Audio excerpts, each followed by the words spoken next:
Bismillahirrahmanirrahim. Assalamualaikum warahmatullahi wabarakatuh.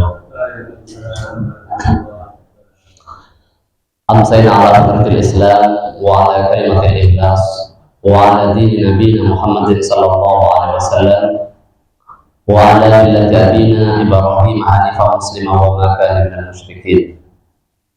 Asyhadu an la ilaha illallah wa asyhadu anna Muhammadan abduhu wa rasuluhu amma ba'du.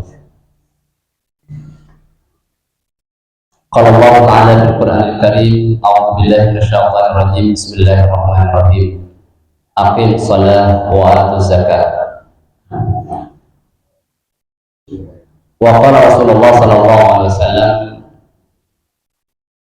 "Salatun man kunna fihi wajada halawatal iman, ay yakuna Allah wa rasuluhu ahabba ilaihi mimma siwahuma, wa ay yuhibbal mar'a la yuhibbuhu illa lillah." Jamaah yang rahmat Allah Subhanahu wa taala, kita bersyukur kepada Allah atas segala nikmat karunia yang diberikan kepada kita, khususnya nikmat usia yang Allah berikan kepada kita. Karena berkaitan dengan usia ini, tidak harus sakit untuk mati dan tidak harus sehat untuk kemudian umurnya pendek. Jadi meskipun usianya baru belasan tahun, kalau sudah waktunya wafat, meskipun sudah sakit-sakitan, sudah berbulan-bulan bahkan bertahun-tahun berbaring sakit, kalau belum waktunya mati, belum waktunya wafat, ya tetap hidup. Dan nikmat nafas ini harus kita syukuri. Kenapa? Selama masih ada nafas, masih ada kesempatan kita untuk berzikir kepada Allah. Dan ketika Allah masih memberikan kemampuan kita untuk berzikir, ini nikmat yang luar biasa. Tidak semua orang Allah kasih kenikmatan untuk berzikir, soalnya untuk bisa membaca Al-Quran, untuk belajar. Karena yang menyebabkan usia kita berkualitas itu salah satunya dengan ilmu.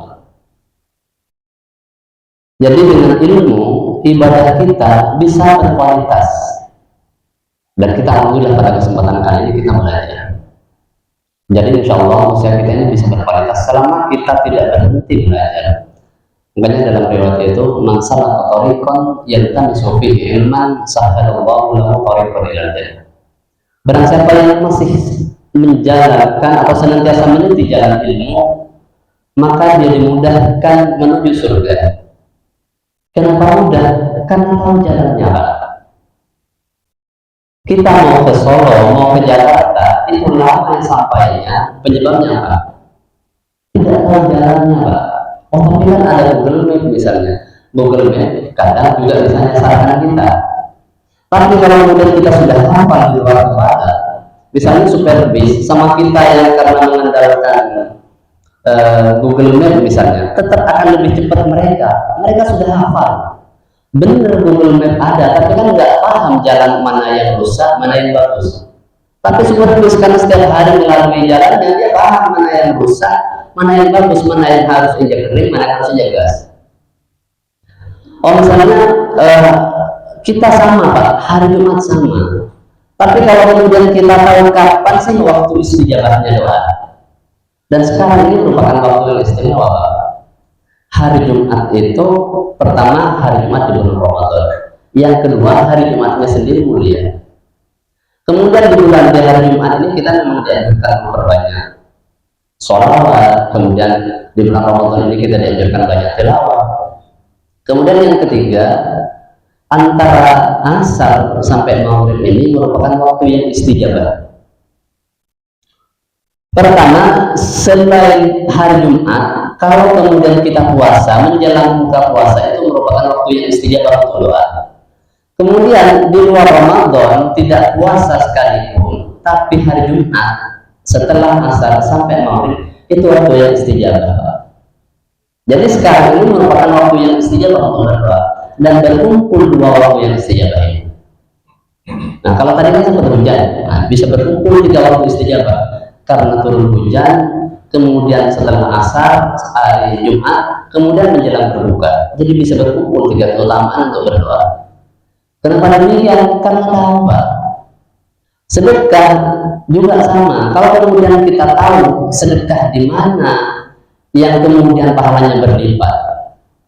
Nah, sekarang misalnya tanggal 10 hari terakhir, sekarang tanggal 22. Kata Nabi itu, carilah Lailatul Qadar itu 10 malam terakhir. Makanya 10 malam terakhir itu pastikan tidak ada satu malam pun yang terbebas, Pak. Kita sedekah. Walau nominalnya hanya 10.000. Hanya 10.000, benar hanya 10.000. Tapi kita sedekah 10.000 bertepatan dengan malam Lailatul Qadar, itu lebih baik daripada sedekah 300 juta. Itu kalau 10.000. Kalau 100.000 bisa berapa itu? Kalau 1 juta, pahalanya bisa jauh di hadapan Allah. Kenapa? Karena kita tahu ilmunya. Nah, makanya pastikan kalau tadi malam lupa, setidaknya dari nanti malam sampai tanggal 30 nanti, tidak ada satupun malam yang terbebas dari sedekah. Nggak mungkin 10.000 Pak. 1.000 itu kan kali 1.000 bulan. 1.000 bulan itu kan ada 30 hari Pak, 1 bulan. Jadi 1.000 kali 1.000 kali 30. Nggak cukup kalau kita nanti untuk menghitung pahala. Makanya orang yang menimba ilmu, orang yang mencari ilmu, kenapa cepat masuknya? Karena tahu jalan pintas. Oh, di sana tahu jalan mana yang macet, tahu jalan mana yang lancar. Makanya kata Nabi, masalah ketarifan yang kami sebelumnya, salam sahalallahu alaihi. Jadi mudah kita, oh ya tahu jalan sini macet, oh jam-jam sekian macet di sini, kita harus lewat. Tapi jalannya di sini sempit, meskipun sempit tapi nggak macet, gitu. Kita tahu. Nah, sama dalam belajar juga sama. Bisa jadi sholat kita pun juga bisa salah. Makanya ada sahabat itu ditegur sama Nabi, ayo ulangi sholatmu. Sholat lagi, ulangi sholatmu. Sholat lagi, ulangi sholatmu. Sampai 3 kali. Kenapa? Karena caranya salah. Makanya alhamdulillah kemudian kita belajar. Dan pada kesempatan kali ini kita akan menyampaikan tentang tema-tema yang sebelumnya berkaitan dengan zakat, infak, dan sedekah. Kemarin sudah sedikit disinggung tentang definisi zakat. Zakat itu ya kewajiban seorang muslim apabila mencapai nisab dan haul. Kalau zakat mal, zakat kan setidaknya ada 2, zakat mal sama zakat fitrah. Kalau zakat fitrah, setiap orang yang beriman, setiap muslim, kemudian bertemu dengan 2 bulan. Bulan apa? Bulan Ramadan sama bulan Syawal. Jadi zakat fitrah itu wajibnya kalau sudah bertemu dengan 2 bulan ini. Sekarang belum wajib kita mengeluarkan.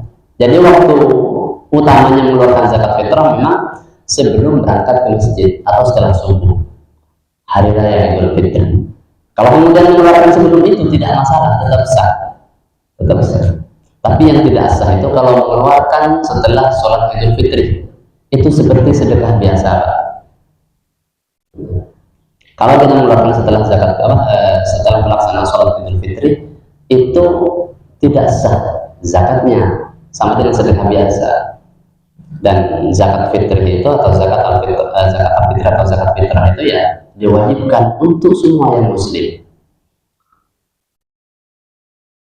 Dalam riwayat itu An Ibnu Umar radhiyallahu anhu qala farada Rasulullah sallallahu alaihi wasallam zakat al-fitri so'an min tamri atau so'an min syair. Dari Ibnu Umar, semoga Allah meridainya keduanya, Rasulullah sallallahu alaihi wasallam mewajibkan zakat al-fitri, zakat fitri atau zakat fitrah so'an min tamri atau so'an min syair, 1 sok dari kurma atau 1 sok dari gandum. Siapa yang wajib? Adalah abdi wal hurri, hamba sahaya, budak ataupun merdeka. Jadi kalau yang lain wajibnya sholat itu harus merdeka, tapi kalau zakat fitrah itu budak wajib alal hurri wal abdi atau abdi wal hurri. Kemudian wal dzakar wal untha, bagi laki-laki dan perempuan, was-shaghir wal kabir, yang kecil, dewasa, laki-laki, perempuan, intinya ada muslimin, semua orang yang Islam itu wajib mengeluarkan zakat. Kemudian wa amaraha an tu'adda qabla khuruj ila shalah. Dan Rasulullah SAW itu menganjurkan untuk mengeluarkan sebelum kita melaksanakan sholat Idul Fitri. Jadi makanya kan pertama wajibnya adalah Muslim, yang kedua bertemu dengan 2 bulan. Bulan apa? Bulan Ramadan sama bulan Syawal. Meskipun kalau misalnya hari ini kita sudah mengeluarkan zakat fitrah, meninggal nggak usah diminta lagi, Pak. Gitu. Jadi nggak harus diminta lagi. Kemudian takarannya berapa? Takarannya itu 1 sok. 1 sok itu berapa? Nah, di sini nanti terjadi perbedaan. Ada yang mengatakan 2,2 kg, ada yang mengatakan 2,5 kg, ada yang mengatakan 3 kg, bahkan ada yang mengatakan 4,5 kg. Tapi mayoritas mengatakan 2,5 kg. Kalau kemudian kita sempurnakan menjadi 3 kg, itu semakin utama. Karena sok itu takaran, Pak. Takaran kurma dan gandum sebenarnya beda secara berat.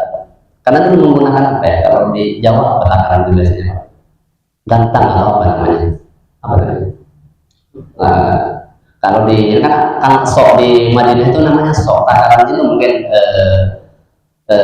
nggak tahu seperti apa sok, tapi yang jelas menggunakan takaran.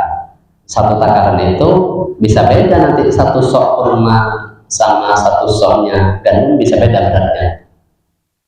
Tapi dulu menggunakan wadah dipulang. Jadi itu berkaitan dengan zakat fitri atau zakat fitrah. Maka kalau kemudian ada bayi lahir hari ini sebelum malam takbiran meninggal, itu belum wajib, Pak, zakat fitri. Kemudian sama malam takbiran lahir itu tidak wajib. Kenapa? Dia tidak bertemu dengan Ramadan. Jadi syaratnya harus bertemu dengan bulan Ramadan, bertemu dengan bulan Syawal, meskipun sebentar. Nah, jadi misalnya tanggal 30 Ramadan, sekitar 1 menit azan itu lahir, Pak. Kemudian setelah sholat meninggal, itu wajib dizakati. Gitu. Jadi wajib dizakat, meskipun hidupnya hanya 5 menit, bukan hanya 5 menit, tapi kan bertemu dengan 2 bulan. Gitu. Kalau sudah bertemu dengan 2 bulan itu wajib. Kalau belum bertemu, meskipun sehat bayinya, tapi lahirnya pas malam tanggal 1 bulan Syawal, itu tidak wajib. Kalau kemudian mengeluarkan tetap utama, tapi itu belum terkena hukum wajib. Begitu besarnya tadi 1 sok itu. Jamaah yang dirahmati Allah Subhanahu wa taala, zakat ini dan juga untuk zakat emas. Zakat emas merupakan kewajiban bagi orang yang memiliki harta dan memiliki kuasa kepada hartanya. Kita punya harta tapi tidak memiliki kuasa, misalnya dipegang orang semua hutang, nggak tahu kapan bayar. Meskipun mencapai nisab itu belum wajib. Tapi pada dasarnya adalah harta kita mencapai nisab dan mencapai haul. Berapa nisabnya? Nisab itu batas minimal, Pak. Batas minimal zakat itu berapa? 20 dinar. Kalau kita punya harta minimal 20 dinar, 20 dinar itu setara 85 gram emas. Nah, berapa harga emas? Nanti dihitung. Kalau harga emas 1 juta, berarti punya harta 85 gram, punya harta 85 juta, itu sudah wajib zakat. Nah, tinggal dilihat harga emas sekarang berapa. Harga emas macam-macam tergantung karatnya. Kalau kemudian kita hati-hati, ambil yang paling ringan karatnya. Kan ada yang 700 itu, yang 70 atau yang 16 karat ya, emas-emas. Tapi tetap sebenarnya hitungannya kan kepada emas yang 24 karat lah. Atau ada nggak yang lebih dari 24 karat? Antam gitu mungkin. Paling bagus kan 24 karat. Tetap hitungnya adalah ke 24 karat. 24 karat itu harga terkini sekitar 1.500.000 ya. Berapa 1,7 ya? Wah, sudah 1,7 naik lagi. Berarti 100 juta sekarang belum kena wajib zakat, Pak. Belum kena wajib zakat. Kenapa? Karena hitungannya 85 gram emas kali 1,7. Itu belum wajib. Jadi setiap tahun kok zakat naik turun gitu. Ya tergantung harga emas. Karena hitungannya adalah emas 20 dinar. Itu 20 dinar itu sekitar 85 gram. Jadi kalau sudah mencapai harta sebanyak 85 gram sudah wajib mengeluarkan. Tapi harus ditunggu 1 tahun dulu Pak. Harta kita harus utuh selama 1 tahun. Sebanyak itu anggap 200 juta. Jadi harta kita 200 juta itu harus utuh selama 1 tahun. Minimal tidak turun dari batas nisab. Jadi kalau misalnya hari ini kita punya harta 1 miliar, kemudian 2 bulan berikutnya kita gunakan untuk beli rumah Pak. Beli rumahnya berapa? 950. Harta kita sisa 50 juta. Nggak wajib zakat Pak. Jadi kalau kemudian hanya ingin menghindari zakat, mudah Pak. Jadikan harta kita menjadi harta yang tidak wajib zakat. Apa Pak? Beli rumah, beli mobil. Jadi nggak wajib zakat Pak, rumah ya. Rumah yang memang untuk kita miliki ya, bukan diperdagangkan. Mobil bukan untuk diperdagangkan, yang memang untuk kendaraan. Mobilnya mau Ferrari, mau BMW, mau Honda Jazz, mau apapun, berapapun harganya, itu tidak kena wajib zakat Pak. Ini mobilnya Ferrari kok nggak zakat? Dilihat dulu saldonya berapa. Oh itu orang motoran Honda aja mau ngeluarin zakatnya bisa. Dilihat saldonya. Jadi hitungannya bukan seberapa mewah kendaraan, bukan seberapa megah rumah, bukan itu ukurannya. Karena tidak wajib zakat Pak. Rumah seluas apapun itu tidak akan wajib zakat. Kecuali memang rumah itu adalah memang untuk disewakan atau kita memang jual beli rumah. Properti itu beda nanti. Babnya masuk ke zakat tijarah nanti, zakat perdagangan. Sewa rumah nanti misalnya kita punya kontrakan. Yang dikenai wajib zakat nanti dari hasil yang dikontrakkan, bukan dari aset rumahnya. Jadi dari aset, bukan dari dari hasilnya. Misalnya kita kontrakan, oh ternyata setiap tahun harta kita bisa dapat 200 juta, maka kena wajib zakat. Itu pun nanti dikurangi Pak, dikurangi utang. Ternyata saldonya habis Pak, meskipun kontrakan kita ternyata setiap bulan kita bisa punya kontrakan 50 juta setiap bulan, tapi setiap bulan itu juga habis, tidak wajib. Jadi sebenarnya zakat itu diwajibkan bagi orang yang sudah stabil kekayaannya. Kalau nggak stabil, kalau hanya mau gaya-gayaan, belum wajib. Jadi jangan mau punya mobil Pajero, Fortuner atau mobil apapun yang mewah-mewah, tapi kalau saldo rekening belum mencapai seharga 85 gram belum wajib zakat Pak. Cuman jangan menebak mobilnya Fortuner nggak zakat, nggak impor lah minimal gitu. Nah cuman kalau kemudian berbicara hukum, dia nggak kena hukum Pak. Kalau berbicara hukum, cuman kalau kemudian berbicara afdhaliyah, utamanya tetap nanti kena kemarin yang kemudian kita sampaikan pertemuan pertama, ya ayyuhalladzina amanu anfiqu min thayyibati ma kasabtum wa mimma akhrajna lakum min al-ardh. Wahai orang-orang yang beriman, keluarkanlah harta terbaikmu dari hasil usahamu atau dari hasil bumimu gitu. Wala tayammamul khabitha minhu tunfiqun, dan janganlah kalian memilih yang paling buruk untuk diinfakkan. Walastum bi'akhirihi illa tumitu fi, dan kalian seandainya dikasih itu tidak menerima kecuali dengan memicinkan harta. Jadi tetap kita dianjurkan sedekah, tapi kalau seandainya tidak mengeluarkan Pak, rumah kita mewah, mobil kita mewah, rumah kita megah, tidak dosa. Bahkan makanya kalau ingin menghindar dari zakat sangat mudah. Dibuat beli rumah, beli mobil yang mewah. Sekarang ada rumah yang harganya 4 miliar, 5 miliar lebih kan banyak. Itu mobil juga ada yang harganya miliaran, bahkan puluhan. Jadi mudah sebenarnya kalau hanya mobilnya Lamborghini nggak zakat bisa. Meskipun motor jenengan Supra Pak, tapi emas yang disimpan itu 100 gram wajib Pak. Mau grand motornya motor jadul, tapi emas yang dimiliki adalah setara itu 85 gram lebih, maka wajib. Dan memang ancamannya berat Pak. Kalau sudah wajib zakat kemudian tidak zakat, At-Taubah ini banyak membahas tentang zakat. Di ayat 34, 35 saya pangkas saja, walladzina yaknizuna adh-dhahaba wal fiddata wa la yunfiquna fi sabilillahi fabasyirhum bi'adzabin alim. Dan orang-orang yang menyimpan emas dan perak wala yunfiquna, dan mereka tidak menginfakkan di jalan Allah, fabasyirhum bi'adzabin alim, maka kabarkan atau kasih kabar gembira, kasih tahu kepada mereka yang tidak mengeluarkan itu dengan adab yang pedih. Apa adabnya? Yauma yuhma 'alaiha fi nari jahannam fatuqwa biha jibahuhum wa junubuhum wa dhuhuruhum hadza ma kanastum li anfusihim fadhuqu ma kuntum taknizun. Maka nanti harta kita itu dipanaskan, Pak. Emas dan perak yang kita miliki dipanaskan dengan api neraka, kemudian kita disetrika dengan itu. Punggung kita, perut kita disetrika dengan itu, kata Allah Subhanahu wa taala. Kemudian Allah mengatakan, hadza ma kanastum li anfusikum. Ini disebabkan kalian menumpuk harta hanya untuk kepentingan kalian sendiri, hanya untuk bermegah-megahan. Fadhuqu ma kuntum taknizun, maka rasakan, kata Allah, dengan apa yang kalian lakukan itu, maka rasakan. Jadi kalau kemudian Allah kan maha tahu, kita nggak mengeluarkan zakat kan ingin menghindar atau tidak, Allah maha tahu.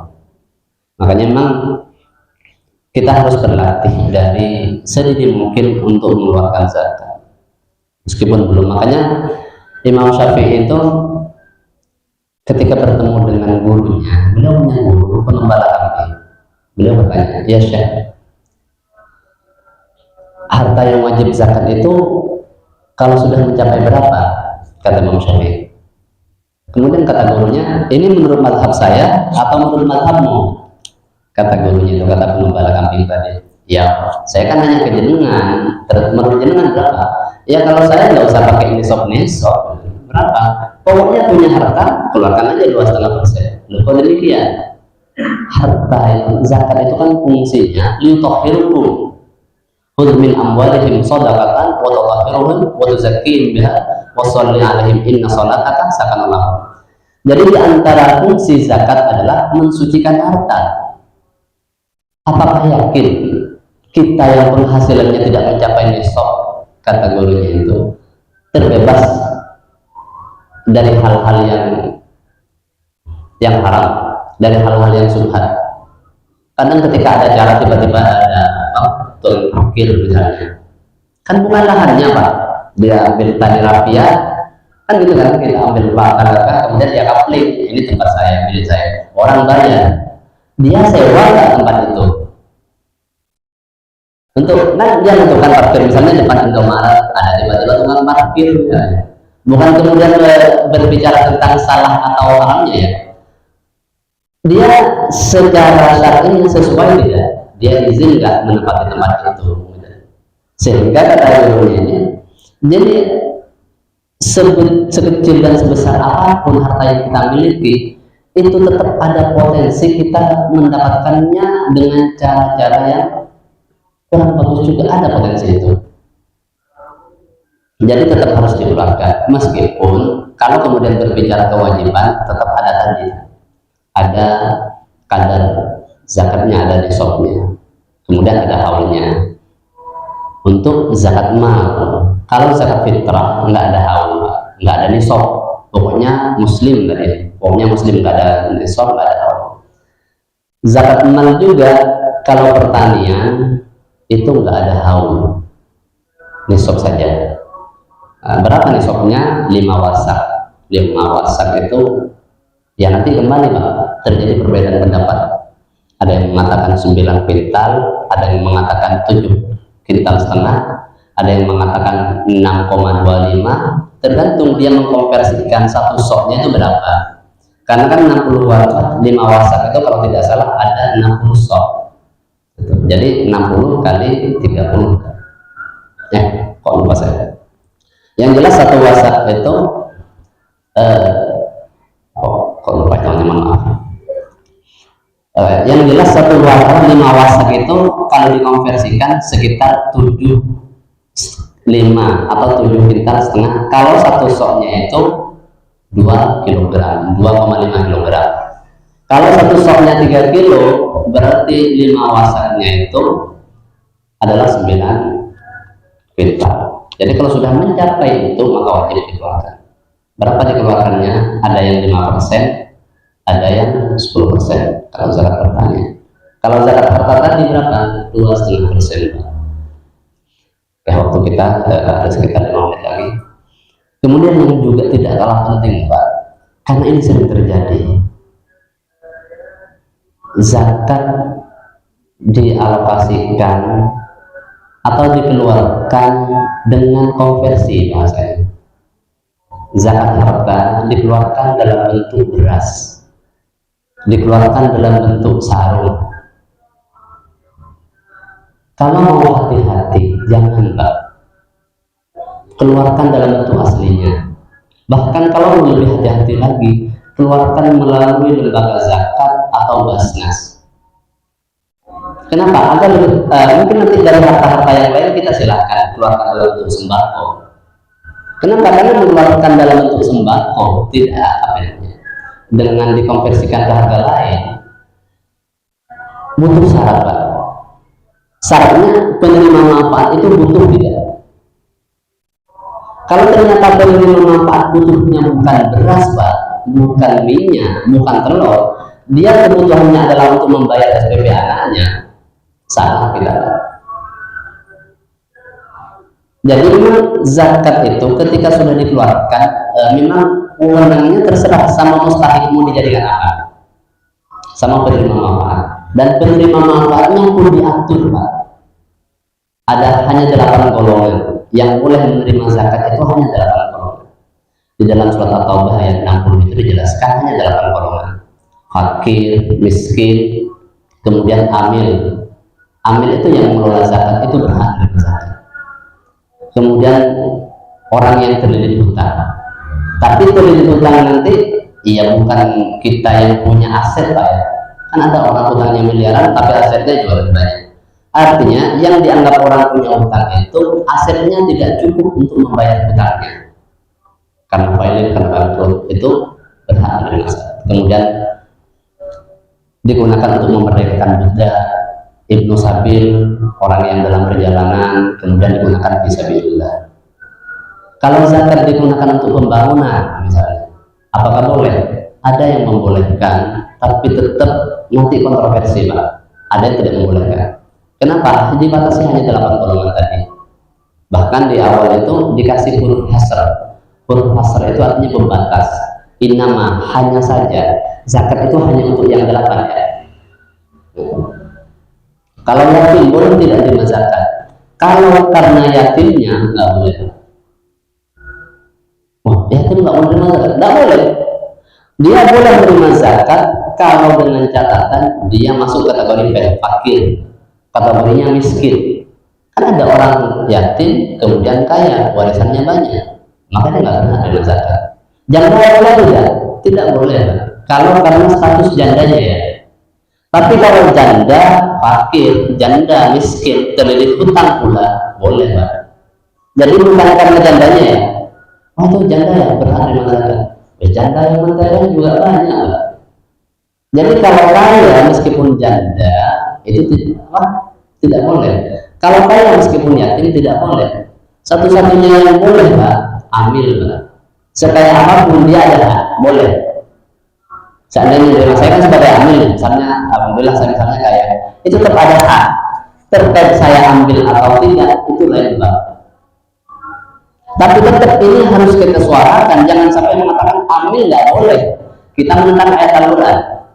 Amil boleh tidak ambil bagian haknya, tapi jangan sampai mengatakan amil jangan ambil zakat. Ini menentang ayat, Pak. Saya juga termasuk yang agak kencang, jangan. Yang agak kencang mengatakan jangan disuarakan kalau kita tidak mengambil dana amil. Saya kan di lembaga zakat di BNH. Seandainya kita tidak mengambil dana zakat untuk operasional, untuk gaji, tidak usah disuarakan.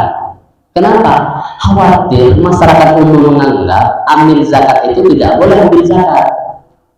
Sehingga ketika ada amil yang mengambil bagian gajinya dari zakat itu dianggap salah. Tapi tetap sebagai lembaga zakat harus berupaya tidak mengambil. Kenapa? Karena masih ada orang miskin yang berhak. Kalau bisa kemudian amilnya yang sudah mandiri, yang sudah punya usaha, itu lebih bagus. tidak mengambil dari bagian hak-haknya. Nah, mungkin ini yang bisa saya sampaikan karena terbatas oleh waktu ya, sekitar 2 menit lagi azan, dan ini merupakan waktu yang mustajabah. Mohon maaf tidak bisa lebih detail dan lengkap karena keterbatasan waktu dan ayat-ayatnya juga tidak bisa saya bacakan. Oke, akhir kalam. Assalamualaikum warahmatullahi wabarakatuh. Kita sama-sama baca. A'udzubillahi minasyaitonirrajim. Bismillahirrahmanirrahim. Hamdal syakirin hamdan na'imin. Allahumma shalli ala Muhammad wa ala ali Muhammad kama shallaita ala Ibrahim wa ala ali Ibrahim fil alamin innaka Hamidum Majid. Allahumma innaka 'afuwun tuhibbul 'afwa fa'fu 'anna. Allahumma innaka 'afuwun tuhibbul 'afwa fa'fu 'anna. Allahumma innaka 'afuwun tuhibbul 'afwa fa'fu 'anna. Rabbana zalamna anfusana wa illam taghfir lana wa tarhamna lanakunanna minal khasirin. Rabbana hab lana min azwajina wa dhurriyyatina qurrata a'yun waj'alna lil muttaqina imama. Rabbana atina fid dunya hasanah wa fil akhirati hasanah wa qina adzabannar. Wa sallallahu ala nabiyyina Muhammad walhamdulillahi rabbil alamin. Bismillahirrahmanirrahim.